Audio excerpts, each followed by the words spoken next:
Alright, hi. So, as I've been talking about recently, today is the last day before my spinal fusion surgery tomorrow. And whenever I have a big event or something like this, I usually make a big, in-depth plan and list on a Google Doc because that's what helps me. That's what helps me process, so that's what I did. And as you can see, even just from the corner, I've been watching a ton of videos on spinal fusion surgery and just different people's experiences and journeys with that, as well as just what else I need to be aware of or what else I should keep in mind for this surgery. I want to be as prepared as I possibly can and know everything about it that I possibly can. I might even look up a medical video of surgeons performing the surgery, which for some people might be pretty hard to watch. But it honestly helps me because I like knowing everything that's going on, and it would be nice to know what exactly they're doing while I'm under a bunch of drugs and anesthesia. So, but I was just gonna basically go through the outline and talk myself through it, and then also kind of share with anyone who's curious, I guess, what this process is going to look like in more depth, and also how I'm personally handling it and what this list even is. So, yeah, if you want to listen to this, go ahead. And then later, once I have everything completely packed, I'm gonna go through everything I have packed for the hospital and explain all of that.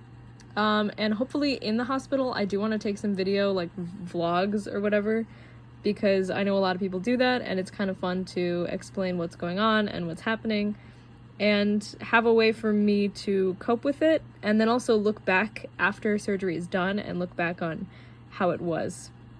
So, yeah. So this Google Doc, I named Spinally because I like making spine puns with my spine. As I've said, I'm calling it my Frankenspine because it's around Halloween and it'll be like, there's metal in my back and it's like Frankenstein, so it's kind of fun. But this doc is called Spinally because it's like, finally I'm getting the surgery. Gotta make some jokes about it, you know.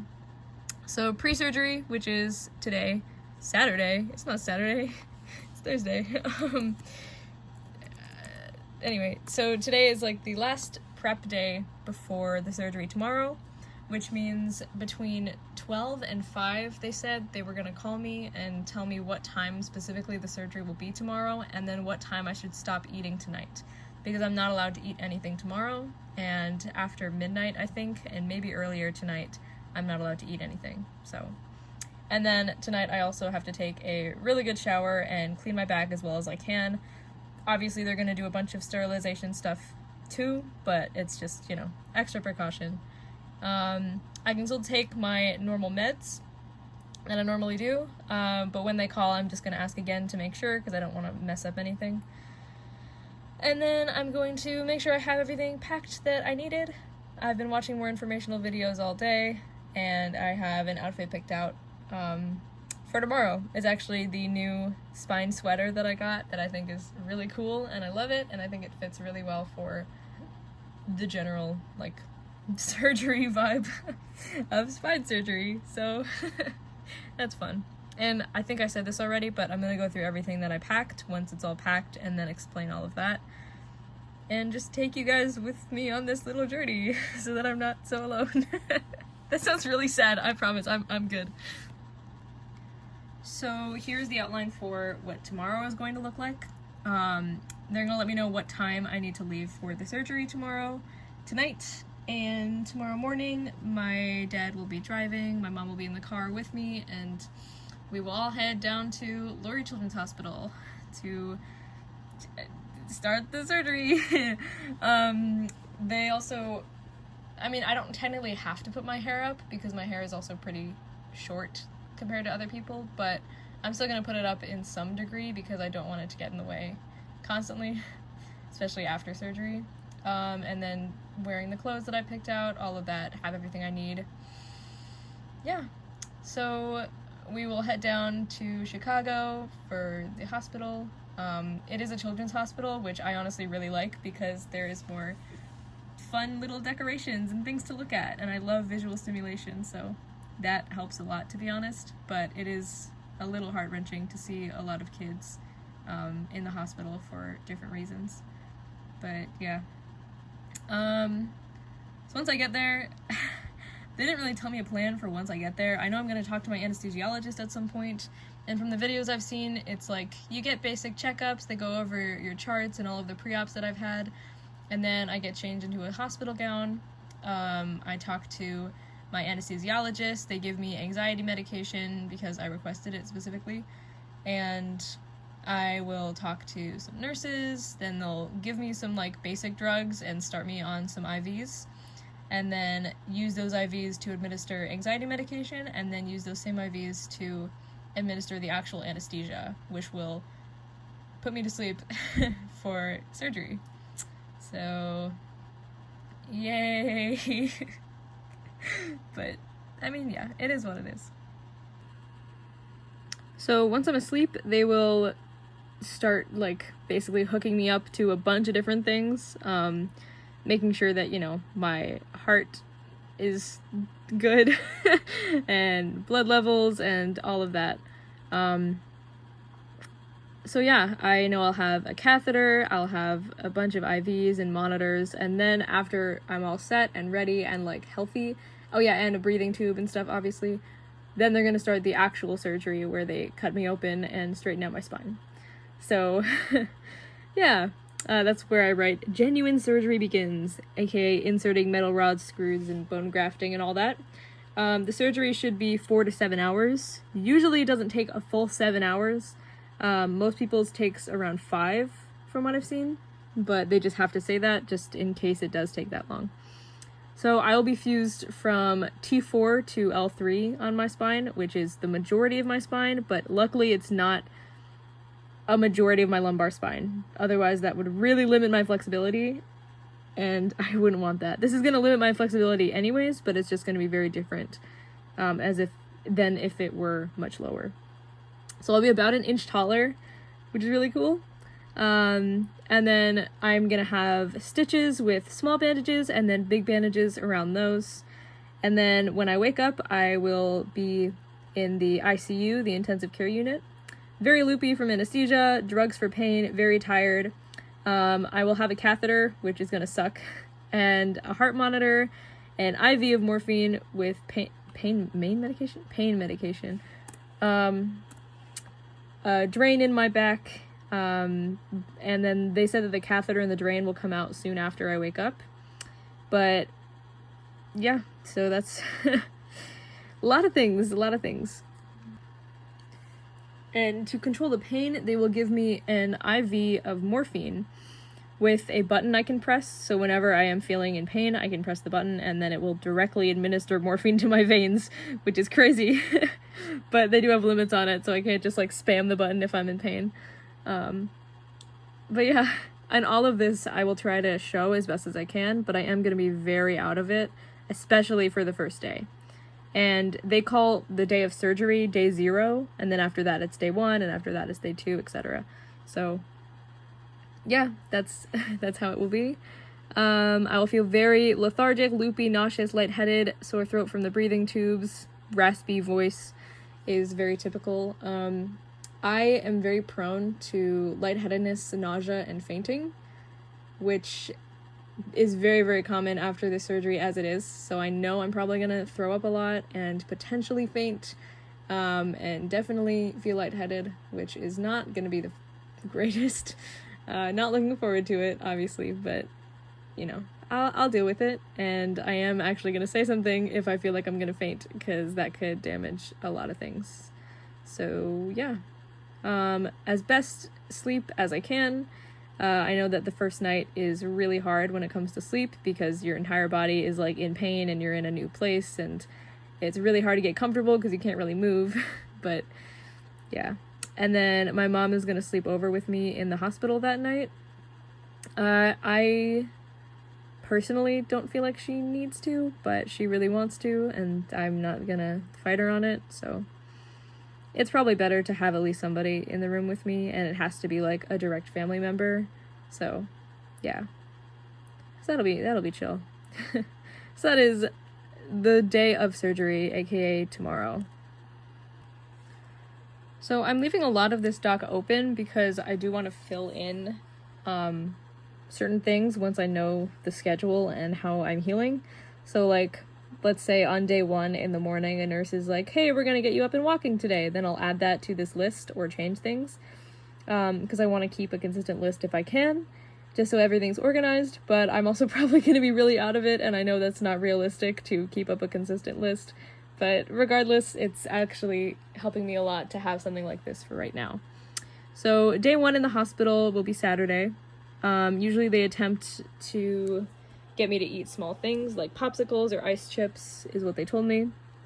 Bathroom will be really hard, and keeping food down, definitely gonna feel really nauseous. First day of physio and walking for the first time, which I've heard is one of the hardest things about recovering from the surgery, is first standing up and walking. But I am so determined to walk as fast as I can, because people will say it's the most painful thing to walk on the first day in the hospital, but then like 2 days later they're walking by themselves and it's fine. You just need to get over that hump of the first day and everything being really painful.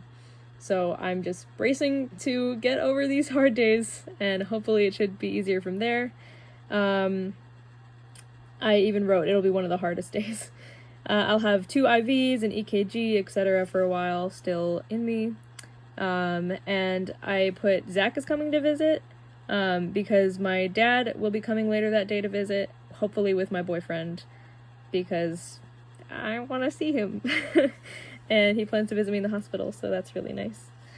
But yeah, so Saturday is going to be really hard, but it's the first like real progress day. So we'll see how it goes.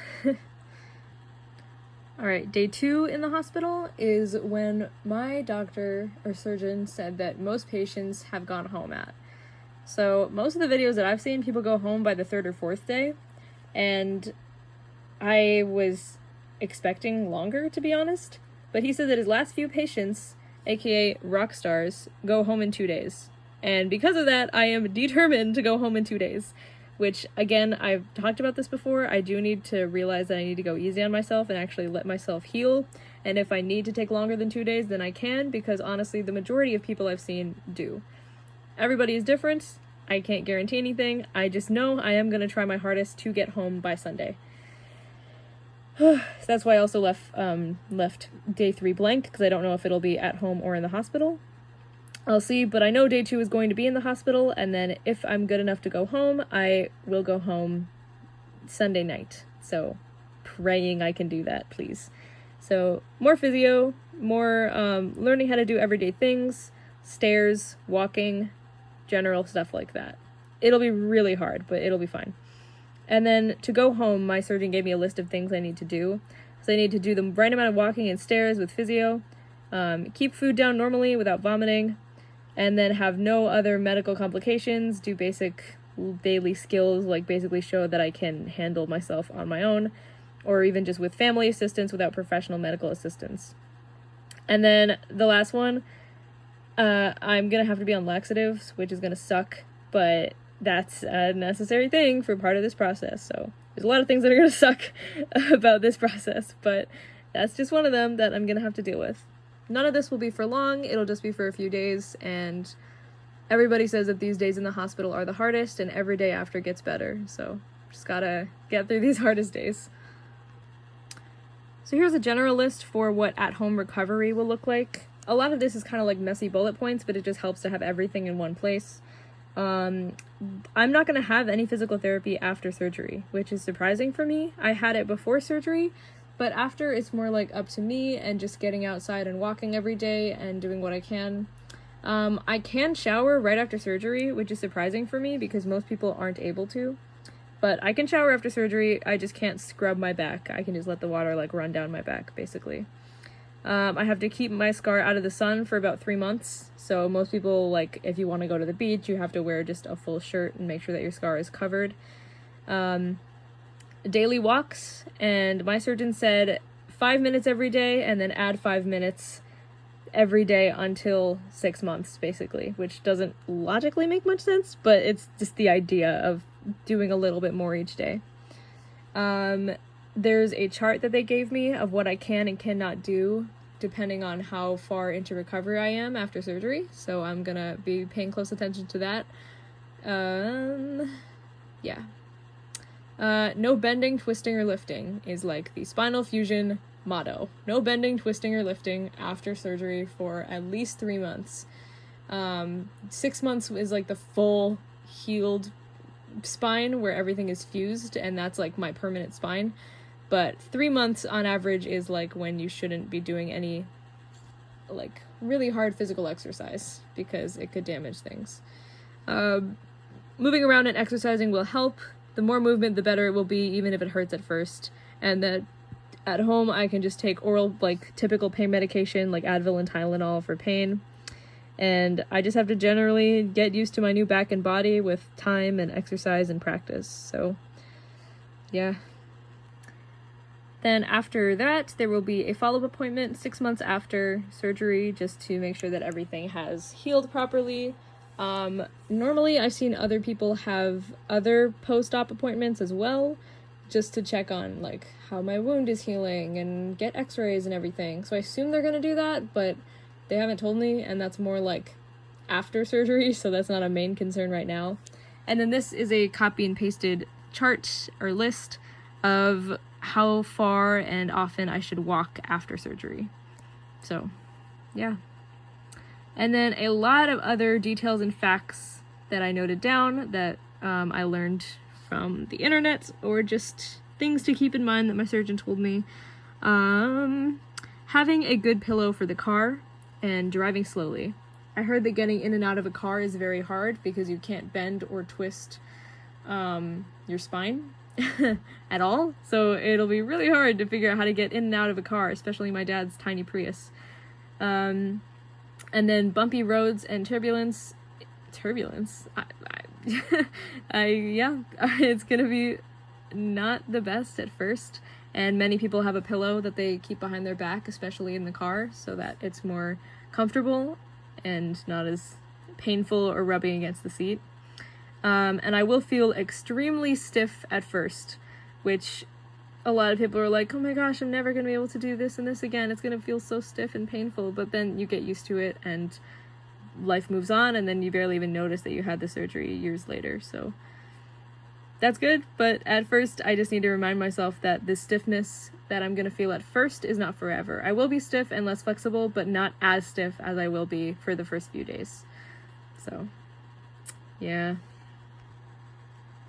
So like I said, it takes about 3 months to get used to my new spine, but 6 months until it's fully healed, and it's like that's my final result, basically.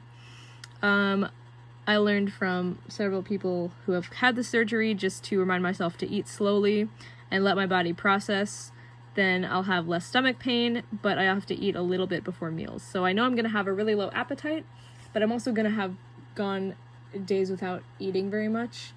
So some people either don't eat anything at all, and then they have stomach pain from the medication because they take it on an empty stomach, or they eat too much and then throw up and have stomach pain from eating too much. So I just have to remind myself to eat enough, but eat slowly.